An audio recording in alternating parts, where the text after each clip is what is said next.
শক্তি add হবে। আমরা পাওয়ারের মধ্যে যে হাইড্রোলিক মেকানিজমটা আছে সেই মেকানিজমটা একটু বুঝতে হবে আপনাকে। স্টিয়ারিং হুইল আগের মতোই থাকবে। স্টিয়ারিং কলাম প্রথমে না বুঝলে একটু ঝামেলা হবে, প্রথমেই বোঝেন। স্টিয়ারিং হুইল থেকে স্টিয়ারিং কলাম চলে আসলো, কলামের মাথায় পিনিয়ন। এই পিনিয়ন থেকে র‍্যাক যখন আমার ডানে বামে ঘুরবে, এই পিনিয়নে বললাম যে এইটা হচ্ছে লাস্ট বর্ডার, এইটা হচ্ছে লাস্ট বর্ডার, এর মাঝখানে গিয়ার কাটা আছে। বুঝতে পারলেন তো নাকি? এখান থেকে র‍্যাক শেষ, যেখানে আমার টাই রড লাগবে, টাই রডের পরে টাই রড এন্ড চাকা, টাই রড এন্ড চাকা। এতটুকুর মধ্যে কোনো পার্থক্য আছে? তাহলে এটাকে আপনি কিভাবে পাওয়ার বলতেছেন? ওই যে বলে স্যার যে পিছনটা যেটা বলে র‍্যাকের পরে যে অপশনটা থাকবে ওই জায়গায় স্যার, এই যেটা র‍্যাক, আচ্ছা র‍্যাকের পরে যে অপশনটা থাকবে ওই জায়গায় হয়তো পেপার কিছু থাকবে। যখন মেকানিক্যাল স্টিয়ারিং হবে তখন এই র‍্যাক হাউজিং এর মধ্যে এক্সট্রা কোনো চেম্বার, এক্সট্রা কোনো সিলিন্ডার থাকবে না। কিন্তু এটা যখন মেকানিক্যাল না হয়ে হাইড্রোলিক হবে তখন এর মধ্যে ছোট্ট একটা পরিবর্তন হবে, সেইটা একটু দেখাই। এখানে কি পরিবর্তন স্যার? এখানেও কি র‍্যাকে দাঁত আছে না? তার মানে এখান থেকে একটা বর্ডার হইছে না, তাহলে এখান থেকে এই পর্যন্ত এটা হচ্ছে ডানে বামে মেকানিক্যালি ঘুরবে। আর এরপর থেকে এইখান পর্যন্ত দুইটা ফুটা আছে না, এটা হচ্ছে তেলের লাইন। তার মানে এখান থেকে যেহেতু এই পর্যন্ত ফুটা, তাহলে এটা একটা সিলিন্ডার, এর মধ্যে তেল ঢুকবে। এবং এই যে শ্যাফটটা আছে না বা র‍্যাকটা আছে না, এই র‍্যাকের সাথে একটা ছোট্ট পিস্টন লাগানো আছে। আমি বুঝাই দিই। এই যে চেম্বারটা আছে না, এই চেম্বারের মধ্যে একটা পিস্টন আছে, আচ্ছা একটা পিস্টন আছে। এই পিস্টন থেকে কি দুই পাশে দুইটা তেলের লাইন আছে না? এই যে দুইটা তেলের লাইন বের করছি, এই তেলের লাইন কোথায় গিয়ে জমা হয়েছে স্যার দেখেন তো? কলামের সাথে ওই যে মাথা রাখুন ছিল আমাদের এখানে দেখেন কোথায়, এই যে তেলের লাইন যেটা এখানে ঢুকছিল দুইটা, এই দুইটা তেলের লাইনকে আমি এখান থেকে তুলে নিয়ে কলামের মাঝখানে ঢুকাইলাম না, তাহলে কলামের মাঝখানে ঢুকছে কয়টা? দুইটা। বের হইছে কয়টা? দুইটা। ওকে, তাহলে এবার আমরা তো ঢুকাইছি, বের করব না? এই যে স্যার দুইটা লাইন বের করলাম। এই দুইটা লাইন যখন বের করলাম, যেহেতু হাইড্রোলিক তার মানে ফ্লুইড থাকবে। আর ফ্লুইড কি এমনি এমনি যাতায়াত করবে? অবশ্যই প্রেসার ক্রিয়েট করার জন্য কি লাগবে? পাম্প লাগবে। This is power steering pump. এটাকে আমরা বলছি পাওয়ার স্টিয়ারিং পাম্প। এখন কথা, এখানে পাম্পের কাজ কি? এটা আমরা পাম্প, পাম্পের এখানে পুলি থাকবে যেটা ইঞ্জিনের সাথে ঘুরবে, এবং এখান থেকে একটা লাইন পাম্পের সাথে লাগবে। কথা বলিয়েন না, একটু দেখেন। তাহলে পাম্প থেকে একটা লাইন লাগলো না, আরেকটা যেটা লাইন থাকবে এটা পাম্পের উপরে থাকবে রিজার্ভার ট্যাঙ্ক, অর্থাৎ যেখানে আমরা তেল ঢালবো, এই রিজার্ভার ট্যাঙ্কের সাথে কানেক্টেড। এটা রিজার্ভার ট্যাঙ্ক, এই রিজার্ভার ট্যাঙ্কের সাথে কানেক্টেড। কিছু বুঝলেন? তাহলে আমার পাম্পে কয়টা লাইন? একটা লাইন পাম্প, শুধু একটা? আরেকটা রিজার্ভার কত লাইন নাকি? হ্যাঁ। পাম্পে দুইটা লাইন। আমরা আগে পাম্পের লাইনটা মিলাই। এখানে আমার পাম্পের কয়টা লাইন আছে? এক, দুই। তাহলে এর মধ্যে কোন একটা রিজার্ভার ট্যাঙ্ক থেকে আসবে, কোন একটা লাইন দিয়ে ফ্লুইডের প্রেসার এই লাইনে ঢুকবে। আর এই ফ্লুইড মধ্যে এই যে এখানে আমার তেলের লাইন আছে, এবার তেল আছে, এই তেল লাইন মধ্যে যাবে। এখন দেখেন কি হয়, আগে দেখায় তাহলে ক্লিয়ার হচ্ছে।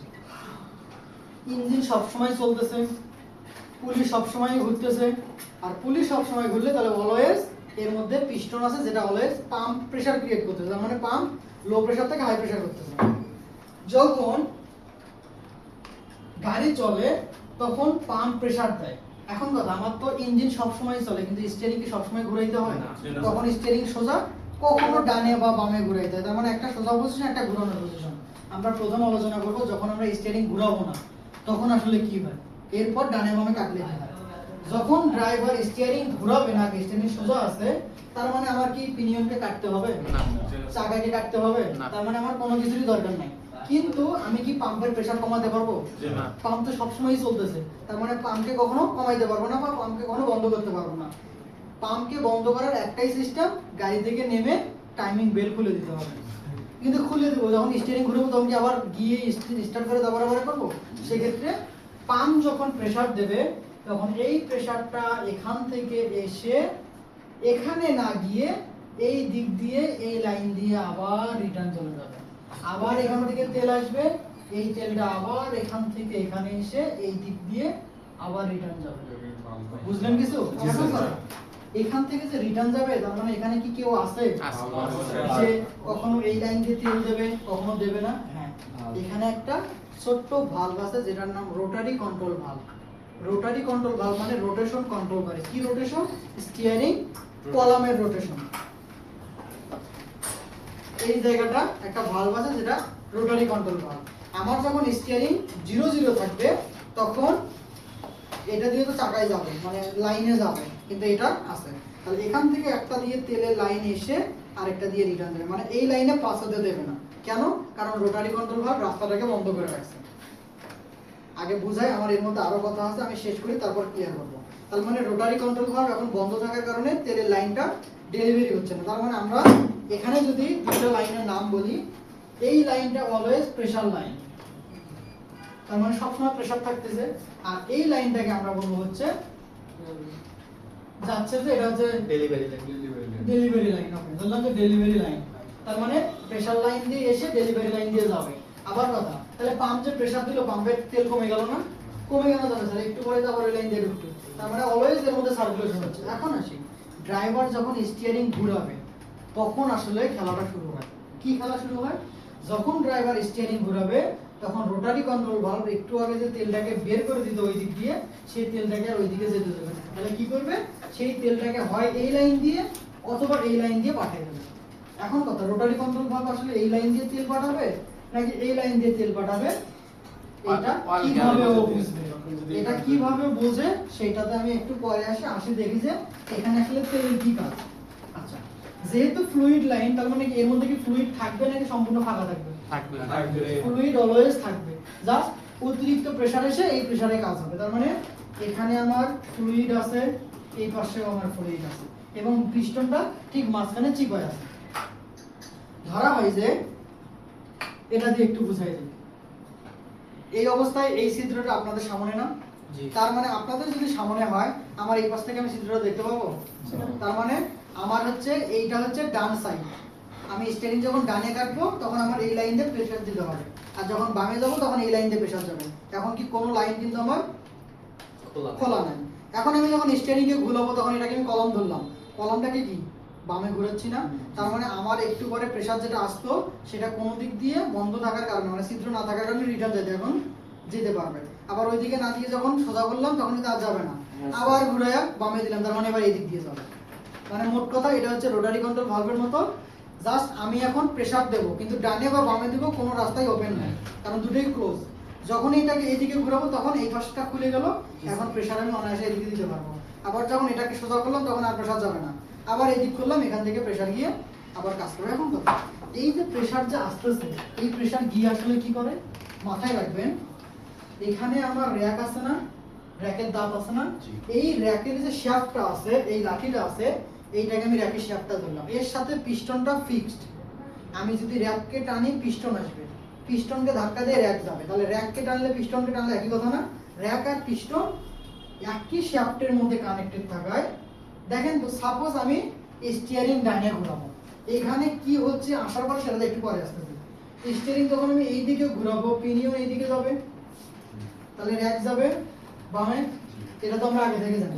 এখন কথা, এই পাশেও তেল আছে, এই পাশেও তেল আছে, কেমন কিছু করা যায় যে এই পাশে সম্পূর্ণ তেলটাকে আমি বের করে নিলাম, তাহলে এই পাশে আর কোনো তেল থাকবে? এটা ফাঁকা। তাহলে এই ফাঁকা যদি হয়, এখান থেকে যে তেলটাকে বের করে নেবো সেই তেলটাকে আমি আবার এই লাইন দিয়ে এখানে পাঠিয়ে দিলাম, তাহলে এখানে কি এক্সট্রা একটা প্রেসার হবে না? এই তেলের প্রেসারে পিস্টন কি করবে? সামনের দিকে যাবে না? পিস্টন যদি সামনের দিকে যায় তাহলে আমার স্টিয়ারিং র‍্যাক আর কলামটা কাটতে অনেকটা ইজি হবে না? অর্থাৎ আমি যে র‍্যাকটাকে নিজেই ধাক্কা দিতাম, সেই এখন র‍্যাকটাকে আমার পাশাপাশি ফ্লুইডের প্রেসারের মাধ্যমে পিস্টনকে ধাক্কা দিয়েও আমি কন্ট্রোল করতে পারছি। মোট কথা বুঝছেন? এটাই হচ্ছে আমার মূল উদ্দেশ্য। আমরা এখনো ওই দিকে আসি। তাহলে মোট কথা, আপনি র‍্যাককে কোন দিকে টানবেন, সাপোজ আমি র‍্যাককে ওই দিকে না, এবার এই দিকে টানবো, তাহলে এই দিকে টানলে আপনি এই পাশে তেলটাকে ফাঁকা করে দেন, দিয়ে এই তেলটাকে আবার এই পাশে ঢুকিয়ে দেন, তাহলে তেলের প্রেসারে পিস্টনটা আবার ওই জায়গা থেকে এই জায়গায় যখন আসবে তখন পিস্টন আসা মানে র‍্যাক আসা, আর র‍্যাক আসা মানে আপনি যখন ইজিলি কাটতে পারছেন। এবার আমরা আলোচনা করব যে আসলে রোটারি কন্ট্রোল ভালভ কিভাবে ফ্লুইডের প্রেসারটা দিয়ে দেয়। তাহলে একটু আগে বললাম না যে এখন এই অবস্থায় কোন লাইনে প্রেসার যাবে না, এই অবস্থায় এই পাশে প্রেসার যাবে, আবার এই অবস্থায় এই পাশে প্রেসার যাবে। এখন কথা, আমি সাপোজ স্টিয়ারিং ডানে ঘোরাইছি, কলাম ডানে গেছে, পিনিয়ন ডানে গেছে। পিনিয়ন যদি ডানে যায়, এই যাচ্ছে বামে। এখন কথা, এই যদি বামে যায় তাহলে ওই যে একটু আগে তেলের প্রেসার কি এই দিক দিয়ে যাইতো না, কিন্তু এখন তো ভালভ খুলে গেছে যার কারণে এই প্রেসার আর ওই দিকে যাবে না, তাহলে প্রেসার ডেলিভারি লাইনে আসবে। এখন এই রোটারি কন্ট্রোল ভালভের এই লাইনটা এই দিক দিয়েও যেতে পারে, এই দিক দিয়েও যেতে পারে, ডিপেন্ড করবে রোটারি কন্ট্রোল ভালভ কোন লাইনটাকে ওপেন করছে, কোন লাইনটাকে ক্লোজ রাখছে। ধরলাম যে আমার যেহেতু র‍্যাক এই দিকে যাবে, তার মানে র‍্যাক এই দিকে যাচ্ছে না, তাহলে র‍্যাক যদি এই দিকে যায়, আমার এখান থেকে যে ফ্লুইডটা একটু আগে রিটার্ন যেতে সেটাকে রিটার্ন না দিয়ে আমি এই পাশে দিলাম। তাহলে এই পাশে যদি ফ্লুইডের প্রেসার পাঠায় দেই, এই পাশে প্রেসার বেশি হবে নাকি এই পাশে প্রেসার বেশি হবে? তাহলে এই পাশে প্রেসার বেশি মানে জোর বেশি। এই জোরের কারণে পিস্টনটাকে যখন ধাক্কা দেবে তখন পিস্টন যত আগাবে, এখানে কোনো এক্সট্রা প্রেসার না থাকার কারণে এই তেলটা এখান থেকে রিটার্ন হয়ে এখানে চলে যাবে। তার মানে এটা ফাঁকা। এবার ড্রাইভার স্টিয়ারিং সোজা করলো, সোজা করার সাথে সাথে আবার যতটুকু প্রেসার এখানে আসলো, অর্থাৎ বললাম যে আমার পিস্টনটা যেটা এখানে ছিল সেটা এখানে না থেকে এখানে আসে। পিস্টন যখন এখানে আসে তাহলে কি এই পাশে কম প্রেসার, এই পাশে বেশি প্রেসার। যখনই আমি স্টিয়ারিং হুইল ছেড়ে দিব তখন ফ্লুইড কি কখনো কম বেশি থাকতে পারে? ফ্লুইডের লেভেল অলওয়েজ সমান থাকবে না, তখন এই সমান করার জন্য অতিরিক্ত প্রেসার আবার এই পাশে আসবে। প্রেসার কিভাবে আসতেছে ওটাতে পরে আসতেছে, আগে কিভাবে জিরো এর মধ্যে, এটা বুঝছেন? আমি আরেকবার ক্লিয়ার করি।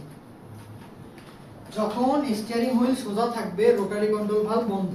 বন্ধ থাকার কারণে পাম্পের প্রেসার তো আমি কমাইতে পারবো না, পাম্প তো অলওয়েজ প্রেসার দেবে, যার কারণে এই ফ্লুইডটা এখান থেকে এসে এই লাইন দিয়ে রিটার্ন চলে যাবে ট্যাঙ্কে। এইটা ততক্ষণ পর্যন্ত চলবে যতক্ষণ না রোটারি কন্ট্রোল ভালভ এই পাশ অথবা এই পাশে কোনো ভালভকে ওপেন করছে। যখন আমরা স্টিয়ারিং হুইল কাটলাম এবং ভালভ যখন কোনো একটা রাস্তাকে ওপেন করলো, তখন রোটারি কন্ট্রোল ভালভ বুঝতে পারে যে আসলে কোন পাশে ওপেন হয়েছে, ডানে নাকি বামে। কোন একটা ধরলাম আমি, তো ধরলাম যে আমরা এই পাশটা এই দিকে যাবে, তাহলে আমার স্টিয়ারিং হুইল এই দিকে কাটা, স্টিয়ারিং হুইল এই দিকে কাটা মানে র‍্যাক এই দিকে যাবে। তাহলে র‍্যাক যদি ওই দিকে যায়, আমি তো জানি র‍্যাক ওই দিকে যাওয়া মানে পিস্টন ওই দিকে যাওয়া, তাহলে আমি তো র‍্যাককে কন্ট্রোল করতেছি ড্রাইভার।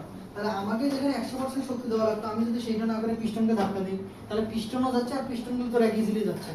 আমি এটাকে র‍্যাক ধরলাম আর এটা আমার পিস্টন, তাহলে এই র‍্যাককে তো আগে আমি কাটতাম, এখন আমি না কেটে যদি পিস্টন ধাক্কা দেয় তাহলে ও তো পিস্টনের ধাক্কাই যাচ্ছে, জাস্ট আমাকে একটু সাপোর্ট দিতে হবে যে হ্যাঁ কতটুকু পর্যন্ত আমি কাটবো বা কতটুকু পর্যন্ত ধাক্কা দেবে, সেই অনুযায়ী এই প্রেসারটা এসে ঢুকবে। এখন কথা, এই প্রেসারটা এসে ঢোকার ফলে এই জায়গাটা দুর্বল থাকার কারণে এখানকার প্রেসার অটোমেটিক ভাবে রিলিজ হয়ে রিজার্ভার ট্যাঙ্কে চলে যাবে। এই হচ্ছে ঢোকার ব্যাপার। এবার আমরা বের হওয়ার ব্যাপার আলোচনা করবো। ঢোকার ব্যাপারটা ক্লিয়ার? তাহলে এই দিকে না কেটে যদি এই দিকে কাটি, তাহলে সেম এই পাশের ফ্লুইডকে বের করে দিয়ে এই পাশের ফ্লুইড ধাক্কা দিয়ে পিস্টনটা এখান থেকে এই পর্যন্ত চলে আসবে। পিস্টন আসা মানে র‍্যাক সামন পিছন আপ ডাউন, এটাকে আমরা বলতেছি পাওয়ার স্টিয়ারিং। পাওয়ার মানে এখানে হাইড্রোলিক ফ্লুইড থাকবে এবং ফ্লুইডের জন্য আলাদা সিলিন্ডার থাকবে, যার মধ্যে পিস্টন সামন পিছন ওঠানো হবে। এখানে কিন্তু গোল একটা পিস্টন আর ওটা কি এক সাইডে থাকবে না দুই সাইডে?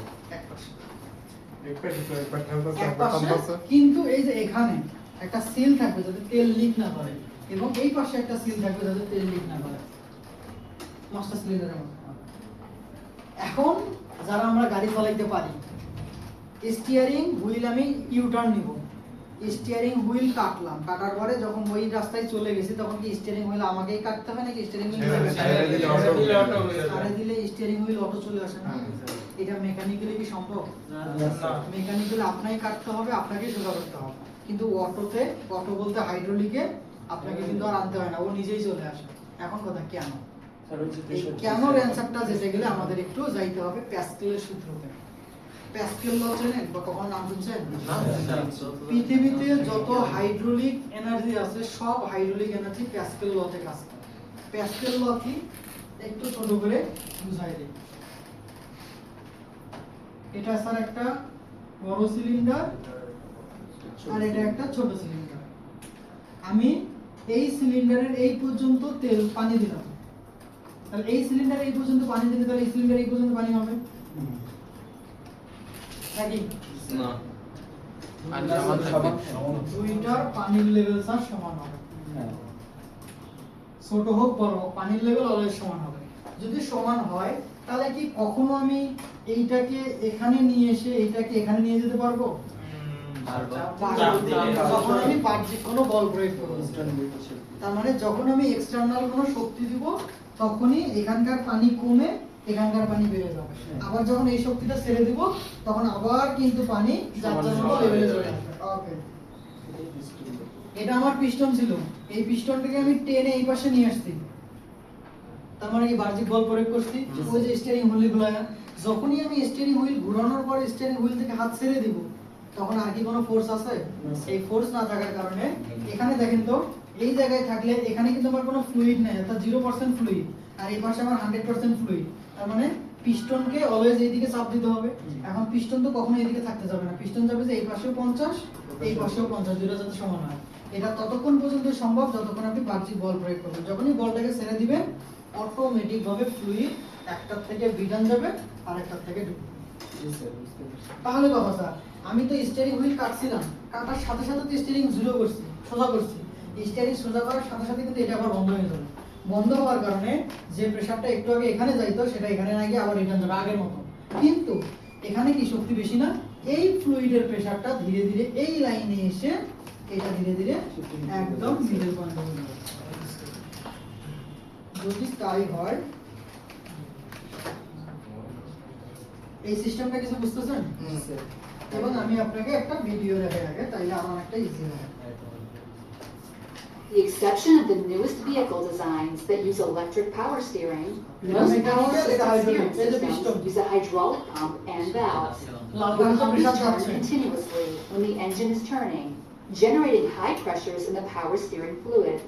When the steering wheel is turned, a valve in the steering rack and pinion assembly directs the high-pressure fluid into one of the chambers inside the rack and pinion assembly. This pressurized fluid বুঝলেন?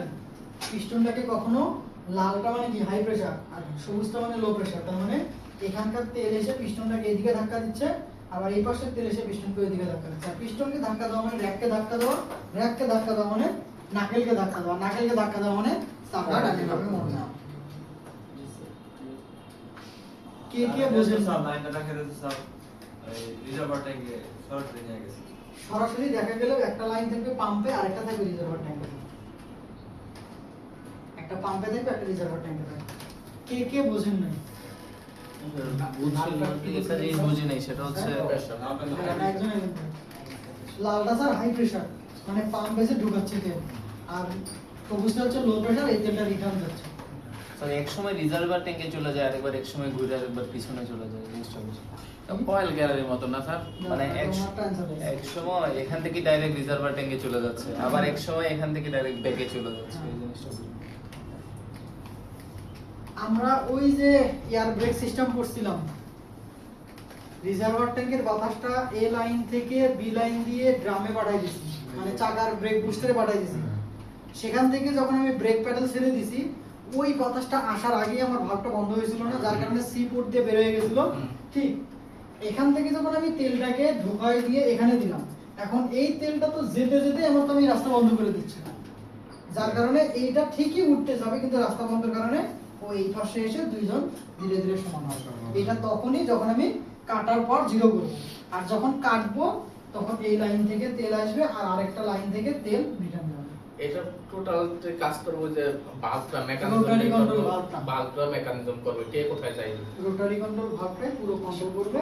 Rotary control ভাবটা দেখতে অনেকটা বাঁশির মতো, মানে এই কলামের মধ্যে ছোট ছোট ছোট ছোট কয়েকটা ফুটা আছে। আপনি যত বেশি কাটবেন ফুটা তত বেশি বার হবে, আর ফুটা যত বেশি বের হবে তত তেলের প্রেসার বাড়বে এবং পিস্টন তত দ্রুত ডানে বামে আপ ডাউন করবে। আমরা মেকানিক্যাল থেকে পাওয়ারে আসার একটাই কারণ, ড্রাইভারের কায়িক শ্রম কমানোর জন্য বা ড্রাইভারের শারীরিক শ্রম কমানোর জন্য। শেষ, আমার যতটুকু বোঝানোর ছিল আমি বুঝাইছি। এবার আমাকে প্রশ্ন করতে পারেন, কে কোথায় বোঝেন নাই?